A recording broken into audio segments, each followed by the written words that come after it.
Vaksinasi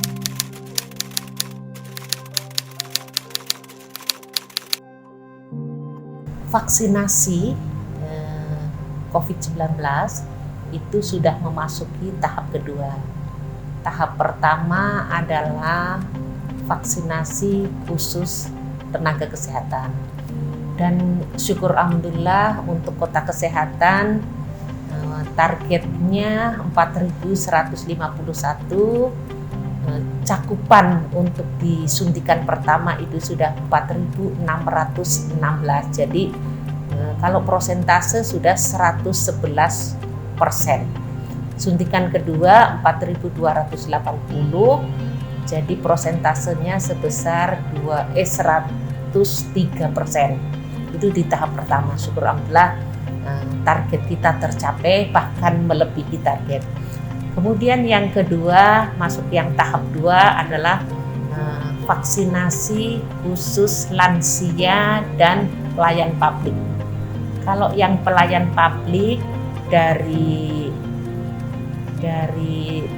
target sasaran 37.810, suntikan pertama itu sudah 9.724 orang atau 25,7%. Suntikan keduanya 2.920 orang atau memang baru 7,7%.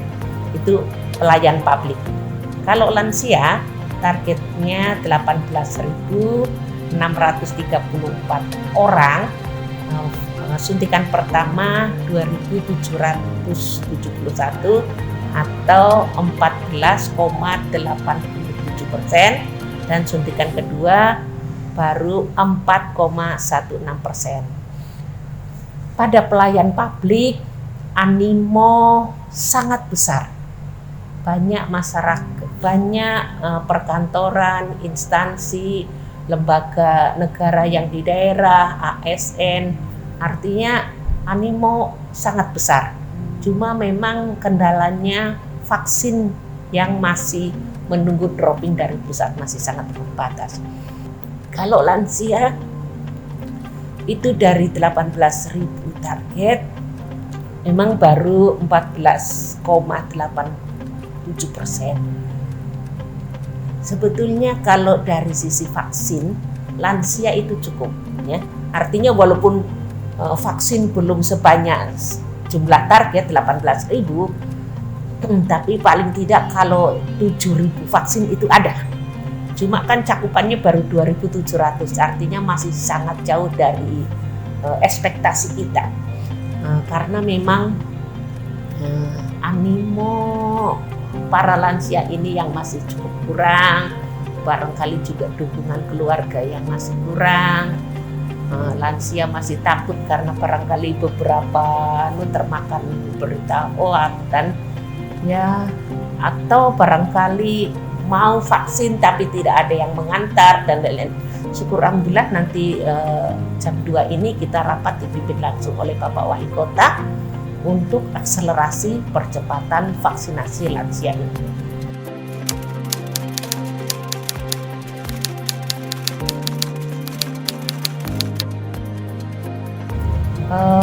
Betul, yang menjadi keprihatinan kita terkhusus untuk lansia, selain secara program kita masih jauh dari target, tapi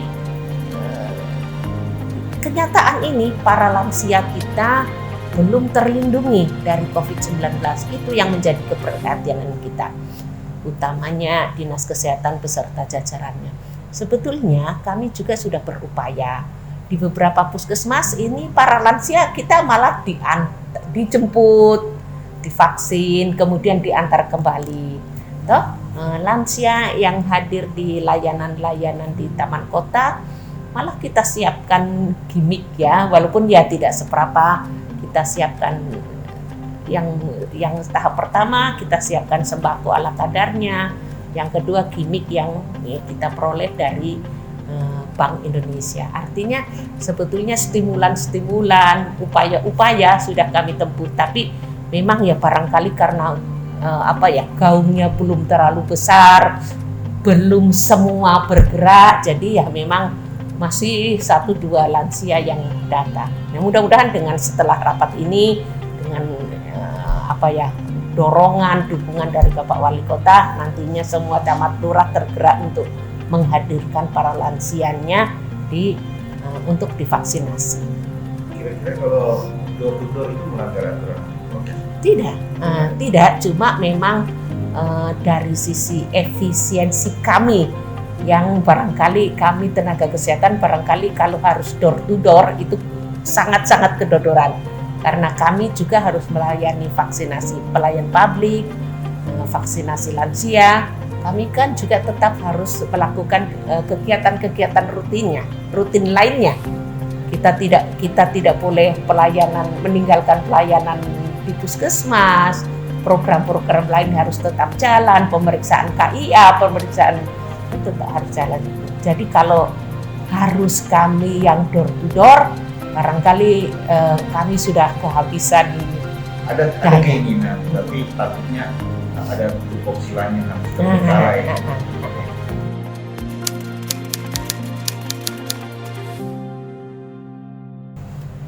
Syukur alhamdulillah sudah keluar Fatwa MUI nomor 13 tahun 2001 ya, 2021 yang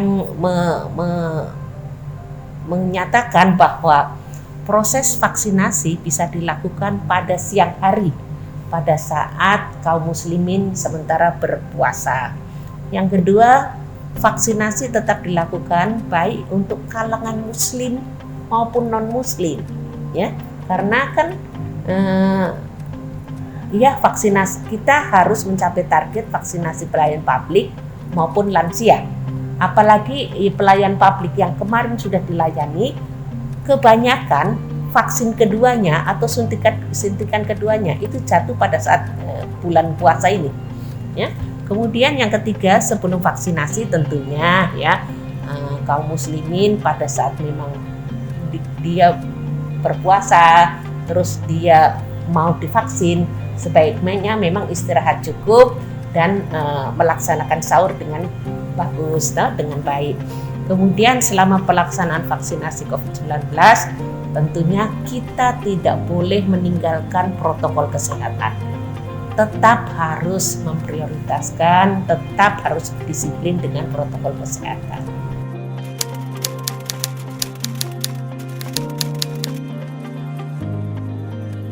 Jadi terkait dengan pandemi COVID-19 ini, yang pertama pemerintah dalam hal ini Pemkot giat melaksanakan vaksinasi COVID-19 baik bagi tenaga kesehatan, pelayan publik maupun lansia.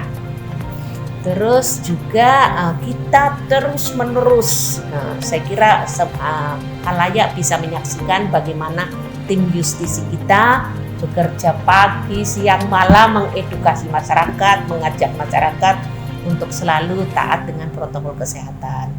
Juga selain vaksinasi, protokol kesehatan, juga kita tetap harus melakukan 3T. Tracing, testing, dan treatment. Ya, jadi kalau ada terkonfirmasi positif, kita mencari siapa kontak eratnya. Ya, kita tes. Ya, kalau memang memerlukan isolasi mandiri. Kalau memang perlu pelayanan di rumah sakit, dorong untuk masuk di rumah sakit untuk mendapatkan pelayanan kesehatan semestinya. Ya.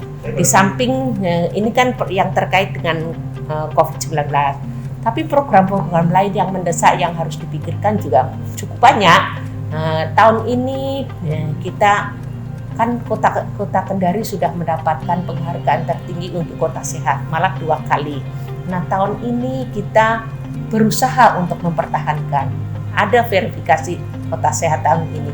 Kita juga sementara dalam persiapan verifikasi kota sehat juga.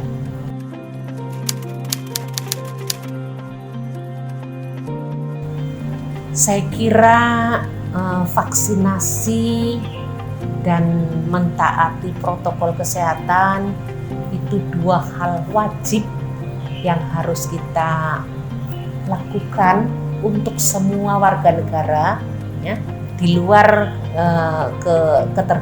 keterbatasan vaksin ya. Karena memang hingga saat ini belum ada jalan keluar yang lebih baik daripada vaksin dan protokol kesehatan. Pemerintah berupaya untuk melindungi seluruh masyarakat dengan supaya paling tidak 70% dari warga negara kita itu sudah membentuk kekebalan, herd immunity.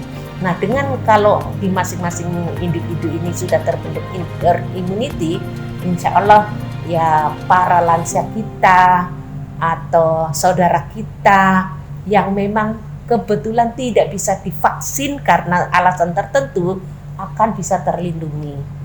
Saya kira itu saja. Jangan termakan hoak karena memang sudah terbukti. Untuk Kota Kendari saja sudah puluhan ribu teman-teman kita, saudara kita, orang tua kita divaksin. Nah, semuanya aman. Artinya tidak ada laporan terkait kipi yang sangat-sangat habis disuntik terus langsung shock atau habis disuntik langsung pingsan atau bagaimana. Apalagi kematian akibat vaksinasi. Ya.